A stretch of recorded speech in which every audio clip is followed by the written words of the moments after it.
On Global TV News Prime, calls for peace over Kano Emirate conflict intensify as Jafar Sani Bello appeals for President Tinubu's intervention. Vice President Shettima advocates skills acquisition in addressing youth empowerment. A Ijaw group urges President Tinubu to revert to 1963 Constitution as part of national reforms effort. In sports, Sports Minister challenges Team Nigeria on surpassing 1996 Olympics record. Hello and welcome to all our viewers in Nigeria and around the world to News Prime on Global Television. We are live in the nation's capital, Abuja.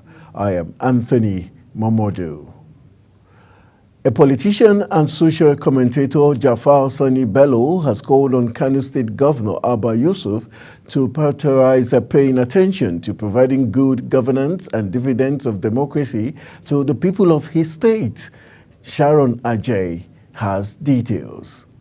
Bello, who was reacting to the conflict over the Emirate of Kano on a special edition of Global Television's program Big Talk, stated that even though there have been multiple court orders on the basis of the conflict, the most appropriate of them, based on jurisdiction, should be obeyed by all parties. The way forward here is for respect for the rule of law.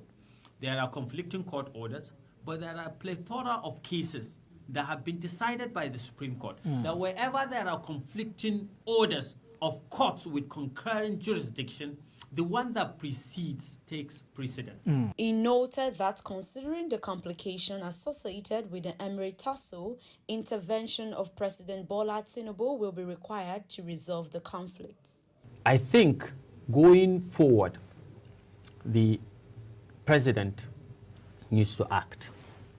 He needs to call Senator Rabiu Musa Kwankwaso to order. That, look, I'm the president of this country, and your gross with the late Emir of Kano, your gross that your local government has been excised from Kano to another Emirate Council of Karai, should not form the basis to plunge one of the most populous states in the country I govern into crisis. In the meantime, Muhammadu Sanusi II and Aminu Ado Bayero have been holding court in two different palaces. Sharon Ajay reporting for Global TV News. President Bola Tinubu says Nigeria can become an African hub in the global electric vehicle revolution. Speaking at the commissioning of the National Agency for Science and Engineering Infrastructure Compressed Natural Gas Conversion and Filling and Reverse Engineering and Training Center in Otako, the nation's capital, the president said his administration is focused on the full range of energy options for powering the Nigerian transport sector. Represented by President of the Senate, Godswill Akpabio, the president highlighted the abundance of deposit of lithium ore, which is a raw material for electricity, vehicle, and battery manufacturing, adding that in addition to gas, electric vehicles are a major plan of his administration's overall strategy.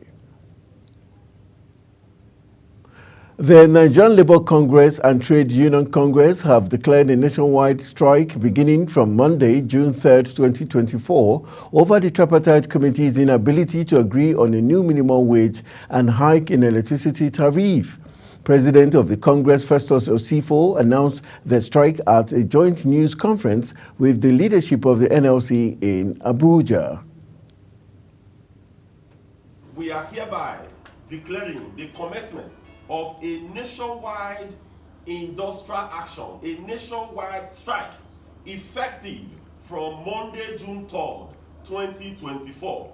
And this strike shall be indefinite. And this strike shall be on until we have a new national minimum wage. According to the Labour leaders, their decision follows the expiration of an earlier request to the federal government to conclude all negotiations for a new minimum wage before the end of May.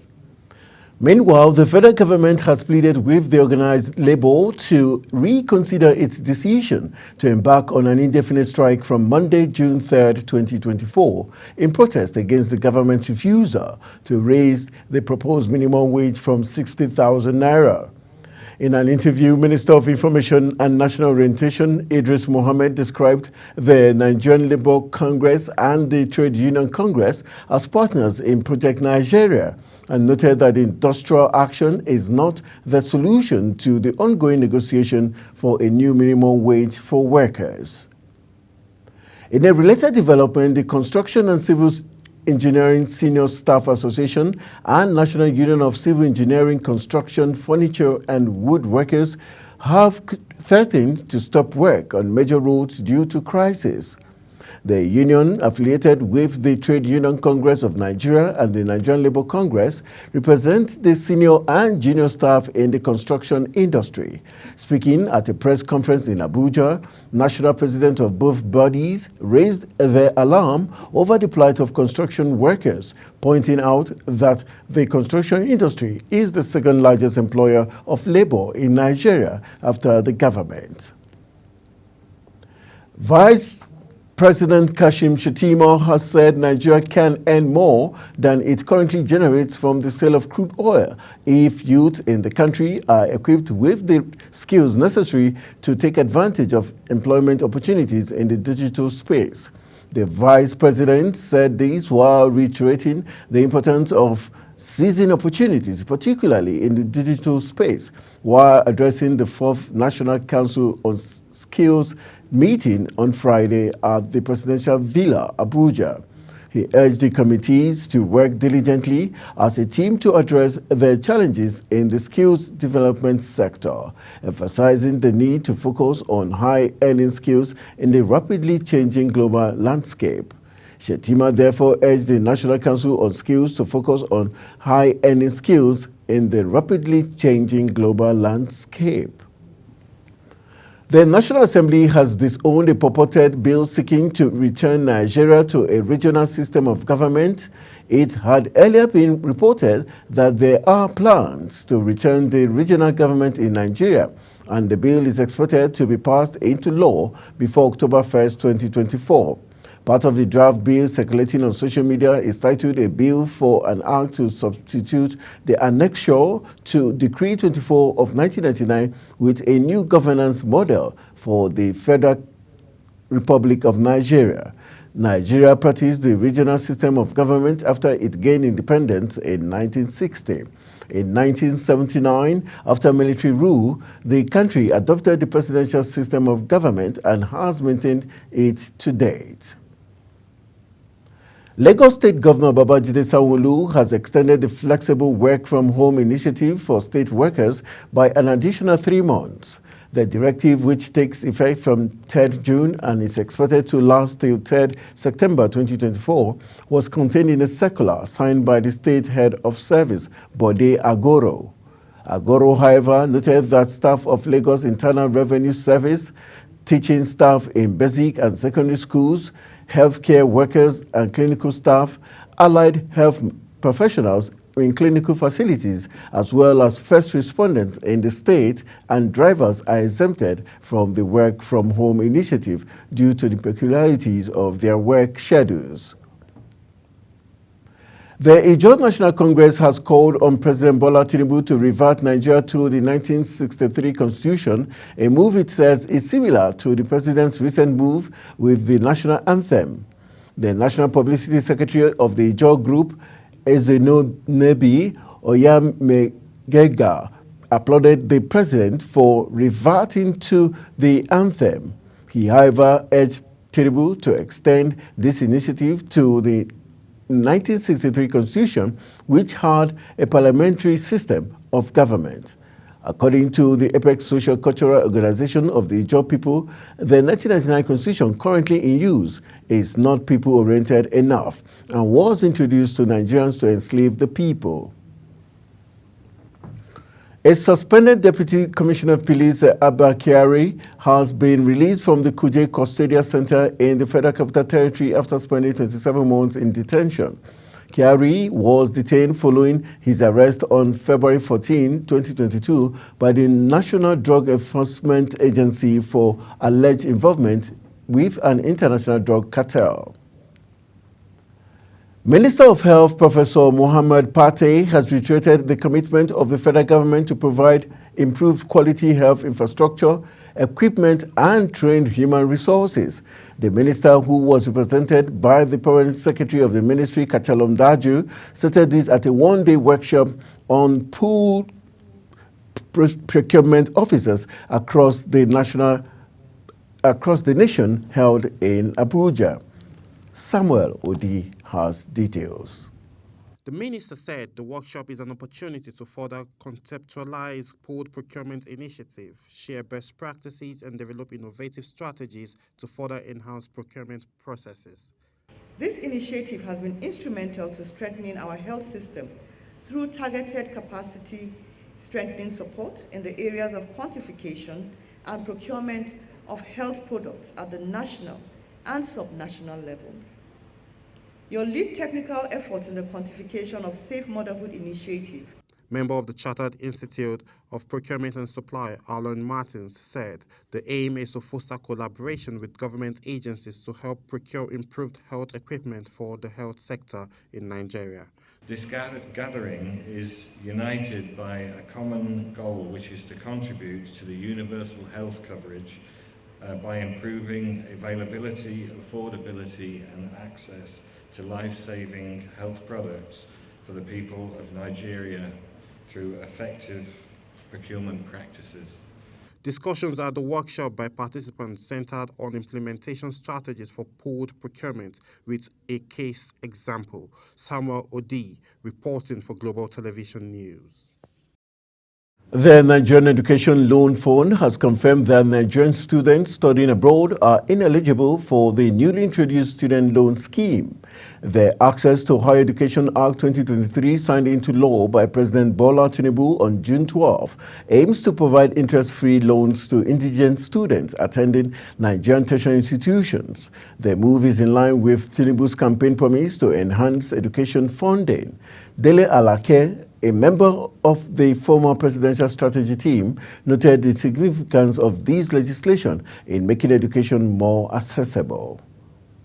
You're watching News Prime, coming to you live from Nigeria's capital, Abuja. We're on Star Times channel 276. Kindly follow us on all social media platforms and using at Global TV NG and other handles now showing on your screen. When News Prime returns, federal government secures World Bank's $500 million loan for electricity sector.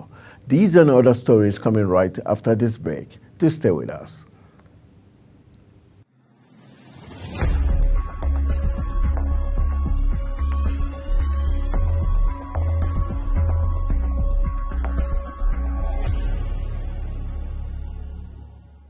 Welcome to Bayes University, Abuja, Nigeria, with a legacy of excellence and a vision for nurturing future leaders.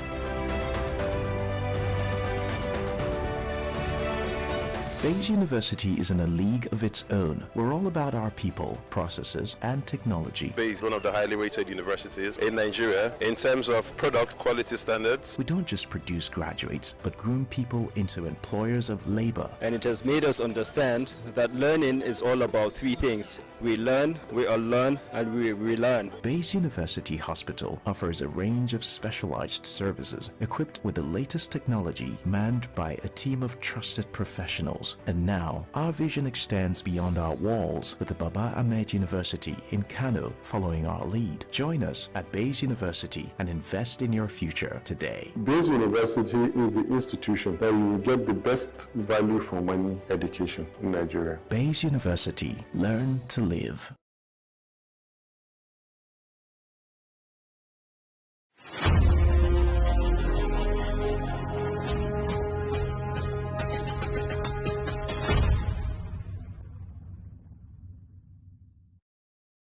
Welcome back from the break. This is Global Television bringing you live broadcast of News Prime. Thank you for staying with us. On the foreign scene, South Africa's President Cyril Ramaphosa is under growing pressure after leading the ruling African National Congress ANC to its worst election result in 30 years, forcing it to share power. With almost all the votes in, the ANC is on 40% down from 58% at the previous election. This is lower than the party's feared worst-case scenario of 45%. Analysts say the ANC has always polled above 50% since the country's first democratic elections in 1994, which saw Nelson Mandela become president. Away from the African continent, Donald Trump's campaign says it has raised nearly $53 million in online small dollar donations after he was convicted in his New York hush money trial, boasting that the verdict had lent unprecedented support to his campaign. The record donation is equivalent to more than $2 million raised per hour. Senior campaign aides say more than a third of the total came from new donors to the campaign and hailed what it called an outpouring of support from patriots across the country. New rules banning loudspeakers and limiting tour group sizes to 25 people have come into force in Venice. The measures have been introduced to limit the impact of over-tourism on the Italian city, officials say. The canals of Venice's historic quarter make the city one of the most visited places in Europe. Venice introduced a €5 daily entry fee earlier this year after initially banning cruise ships from docking in the quarter in 2021. South Korea's military says North Korea is sending more balloons carrying rubbish across the heavily fortified southern border.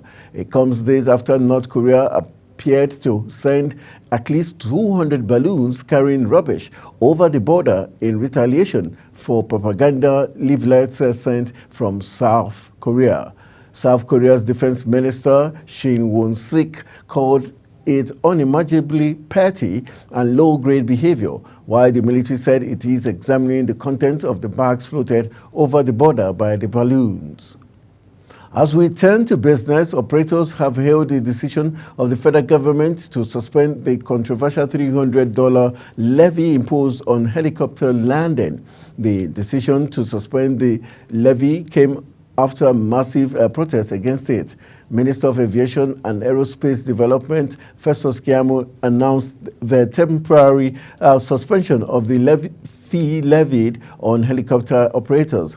The helicopter operators protested the levy outsourced to a consulting firm. Keyamo had earlier defended the levy inherited from his predecessor, Hadi Sirika, but he bowed to pressure, announcing the suspension is in a statement signed by Odutayo Oluseyi, the ministry spokesman. The Ogun State government has announced its readiness to join the ranks of oil-producing states as the Nigerian National Petroleum Corporation Limited is set to commence exploration of oil and gas in the state. This was disclosed in a statement through the official X handle of the state government after a meeting between the state government and key stakeholders in the oil and gas sector, including the Minister of State for Petroleum Resources, Heineken Lupubiri. The visit by the stakeholders to the state was said to discuss federal plans for exploration in the Dahomey Basin, which stretches from the Niger Delta to Ghana and includes Ogun State. The Nigerian Investment Promotion Commission has launched the Enugu edition of the Nigerian Investment Certification Program for states, an initiative designed to get the states ready to attract local and foreign investment. This came on a day Governor Peter Mba said the state was quick to grab the investment certification opportunity co-signed by the federal government and the United Nations Development Program to boost the state's attractiveness to investors. Speaking during a working visit to the governor on the sidelines of the flag-off program, the Executive Secretary of the Commission, Aisha Rimi, stated that the certification program aims to identify and promote the unique investment opportunities within each state, enhance the image of the state as attractive destinations for investment, strengthen federal and state cooperation on the investment promotion, and improve the services provided to investors. On the entertainment scene, singer Ayra Starr has claimed she knew she was going to be a superstar at a tender age, but confusion set in as to how that would happen. Born Onyeka Sola Sarah Aderibigbe, the singer said she ventured into the music world at 18 shortly after she graduated from the university. According to Ayra Starr, her mother stalled her music career until she graduated at 18, making her first time in the studio. Comedian Anita Afoke Asuoha, popularly known as Ri Wari Pikin, has recounted the scenario that influenced her weight loss surgery. Ri Wari Pikin flaunted her new looks on social media last year after undergoing weight loss surgery. Speaking at a recent function, the comedian explained that she made the decision after she was embarrassed with an automated bank security. And jumping into the exciting world of sport, Sports Minister John Enoch has challenged Team Nigeria to work towards surpassing its best Olympic record achieved at the Atlanta 1996 Games. To date, the 2 gold medals achieved at the Atlanta 1996 outing through Chioma Ajunwa and the football team remain the country's best moment in Olympic history. Enoch stated that the need to surpass the record of almost 3 decades ago is long overdue, and noted that the forthcoming Paris event is an opportunity for the Nigerian team to show it is possible. Organizers say the highly anticipated boxing match between Mike Tyson and Jake Paul has been postponed after Tyson experienced a health scare. They noted that the decision was made to ensure both athletes have equal training time and can compete at their highest level. The organizers emphasized the importance of putting the health and well-being of the fighters in front, stating that both Tyson and Paul are in agreement that it is only fair to ensure that both athletes have equal training time to prevent and prepare for the crucial match and are able to compete at the highest level. For more sports stories, let's join the King of Sports. Hello, sports fans. Let's begin from Spain, where Spanish giants Real Madrid have reclaimed their position as Europe's most valuable football club. Los Blancos, who go in search of a record-extending 15th Champions League win, have already secured the La Liga title this term, have been valued at £4.4 billion. According to an annual ranking of the 32 most valuable football clubs in Europe by Football Benchmark, an economic data platform, Manchester City had overtaken Madrid last year, but fall to second in the standings with a valuation of £4.3 billion, though they will be treated to still be clear of their city rivals United with the valuation of £4.2 billion. In total, 6 Premier League clubs make up the top 10 of the list, with Liverpool, Tottenham, Chelsea and Arsenal joining their English rivals in 5th, 7th, 9th and 10th place respectively. Remarkably, all clubs within the top 10 have a valuation in excess of €3 billion. Anthony Martial has announced his Manchester United exit, and the French forward looks to have a number of options when it comes to his next club. Martial took to social media earlier this week to confirm that he would be leaving Old Trafford, bringing his 9 years at the club to an end. Injuries have plagued the Frenchman over recent seasons, but has not deterred potential suitors, according to Sky Sports. They report that Ligue 1, Lyon and Marseille are both interested in acquiring his services this summer. Martial began his career at Lyon, joining the club at the age of 14. Turkish Super League side Beşiktaş are also said to be contemplating a move for the 28-year-old. Martial's contract has been allowed to expire, meaning he is available as a free agent. Clubs Saudi Arabia and the MLS and Mexico are also believed to be monitoring the situation, but the player would prefer to remain in Europe.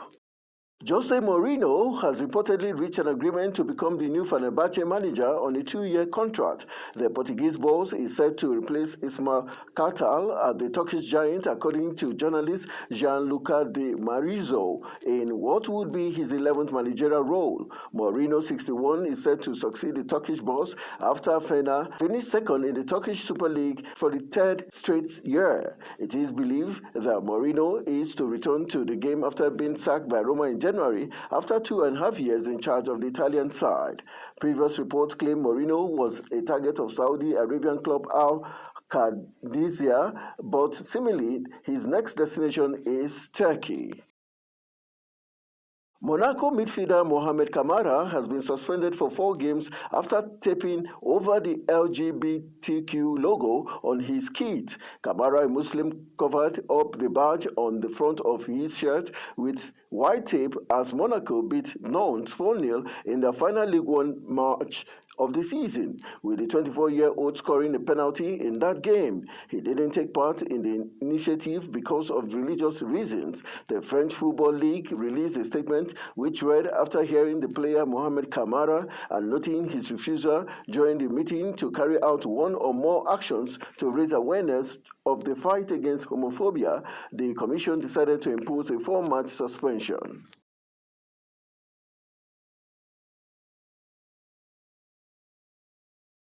To end the news prime on Global Television, here are a quick look at some of our top stories. Calls for peace over Kano Emirate conflict have intensified as Jafar Sani Bello appeals for President Tinubu's intervention. Vice President Kashim Shettima has advocated skill acquisition as a tool for addressing youth empowerment gap.